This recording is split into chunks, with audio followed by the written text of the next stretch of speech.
quick question for you. So those of you that don't know, he's like the receiver guru, the wide receiver guru, like the number one guy I go to for any receiver stuff. So that being said, very vague.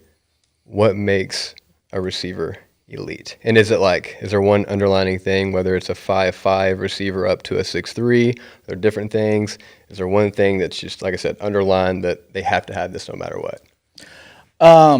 Man, vague for sure. Yeah. But I do think that, you got to start somewhere. It doesn't matter what level, right? You got to be able to catch the football.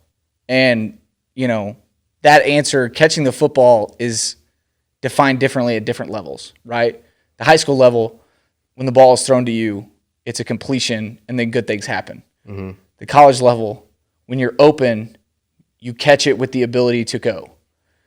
The NFL level, small windows, you catch it contestedly and then make things happen, right? There's different levels of catching the football. But once you get beyond that, I think elite comes in versatility and diversity. Gotcha. Right. Touching briefly on what we kind of started last week with, you got to be able to do more than one thing. Mm-hmm. You have to be able to line up inside, outside, quick game, take the top off, right? That's what makes you elite. Yeah. When you look at guys that are kind of standard guys, you look at guys that were elite in college or they were elite in the NFL or even at the high school level, you see guys that do elite things. It's their ability to not just be a one-trick pony. Yeah. And that doesn't necessarily mean you can run the whole tree. It just means that you're good enough to be effective at all three levels of the defense. Quick game, intermediate, deep. Yep. Right? And it's not always a 4-4 guy, and it's not always a twitchy guy. It's just a guy who understands the game enough, is consistent catching the ball and making things happen afterwards at all three levels. So there's kind of a vague yes/no to answer your question. That makes sense. So would you say for like a 5'8" receiver, categorically, he has less from a variability standpoint that he can capitalize on versus your 6'5", he has way more categories that he can be, great at while being versatile? I don't think so. And the example I love to come back to is Steve Smith, Sr. How many times did we watch him win go balls, win deep posts in the NFL at 5'8"? And it wasn't because we're going to throw it up and 47-inch vertical is going to go climb the ladder and take it away. It was manipulation of his body, body control, tempo, speed, being able to decelerate to re-accelerate, to create space when the ball's at its apex, not at its catch point. And, he's obviously the first, and he's a very explosive guy. He's the first example that comes to mind, but he's not the only one. Yeah. You go back to Jordan Shipley, Quan Cosby at Texas. Those are both guys. They're 5'10" or less. Yep. 5'10" on a good day. And they're still running go balls, running posts, work in the middle, quick game, break a tackle. Right. Quan Cosby's taking slants to the house in BCS bowl games. Yep. Right. So it wasn't always big guys have more range from a versatility standpoint. It's just the guys who can capitalize on whatever their body type is. You always hear people talk about make your strengths your weakness, or make your weaknesses your strength. Right. Whatever you're good at, be good at. But then whatever you're not good at, find a way to be good at it. Sure. Right. And when we're doing things like that, now I can line up in the slot. I can line up in the backfield. I can line up outside the numbers. I can line up on the ball. I can line up off the ball. Yep. And that's what we're always talking to guys about at this level. Your understanding of the game and your capitalization on your body type is only going to extend your versatility, which is going to extend our explosiveness as an offense. Sure. No, it kind of brings up another question, and you and I both experienced it kind of at Tarleton State, but what is your view just in general, like on the receiver that is, so you're a recruiter, you're in college, and your coach wants nothing but a 6'2" receiver, right? But you see that guy that's 5'9", 3A, 4A football, and he's incredible, but then there's a 6A guy that is, maybe he's a 7 on a scale of 1 to 10, pretty decent, very raw, but you want to go to bat for the other guy. Who you going with? What's your opinion? I'm going to go with what I know, right?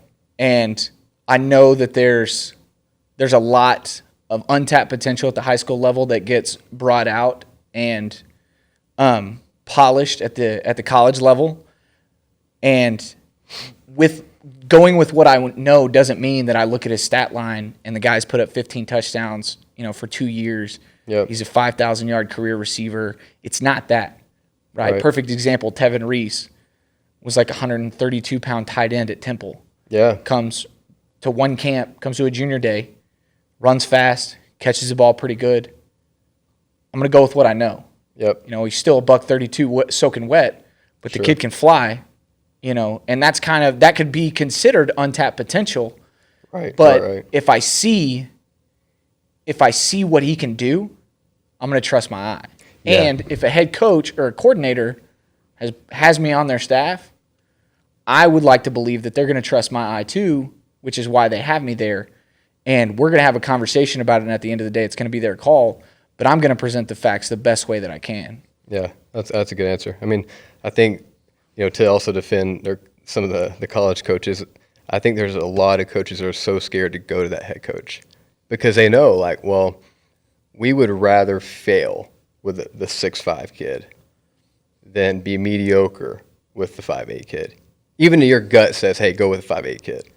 I think that happens far too often, and so many high school kids and even the parents, they don't really see that, and it's tough. But I mean, I think it's a whole different side of the ball game that people still don't understand. And I'm not saying it's right, but it's just part of the game, and it's tough. For sure, it's a hard sell.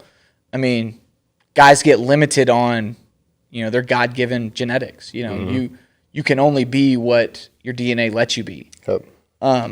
And although training and getting in the weight room and running track and doing all these things and putting in the extra work and all of that is really valuable and it's really good, at the end of the day, a ceiling is going to be set genetically. And all we can try and do is find the guys that are going to maximize and reach as close to that ceiling as possible. Yep. And be successful within our system. Right. Seeing both ends of the spectrum, I had another teammate that was all-state at a 5A school, and as a former walk-on, I don't mean this derogatory at all, but, the best he could do was to get a walk-on spot. Mm-hmm. And, again, that's where it's not always, when you hear him talk about, like, numbers and things of that nature, I was able to put up these numbers, average this yards per catch. That's all important to a certain extent, right? It might get you in the door, but it won't seal the deal. Yep. And you've got to check certain boxes from a genetic standpoint for college coaches, major college coaches, to be able to give you that consideration. People like to talk about the Wes Welkers, the Julian Edelmans, the Danny Amendolas.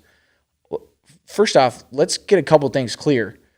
They may seem undersized on an NFL field on Sunday, but they're all 5'10", 5'9", 5'10", maybe 5'11" with Edelman, but you're talking rock solid 200 pounds. They're fast. Right. They're change of direction. They're 5'10", 5. They're L drill. They're 40. Those are numbers that are competitive. Those are elite numbers that give them the opportunity. It's not just like a guy that's built bad, but he knows the game of football because he's been playing it forever and he just happens to be in the right place at the right time. Mm-hmm.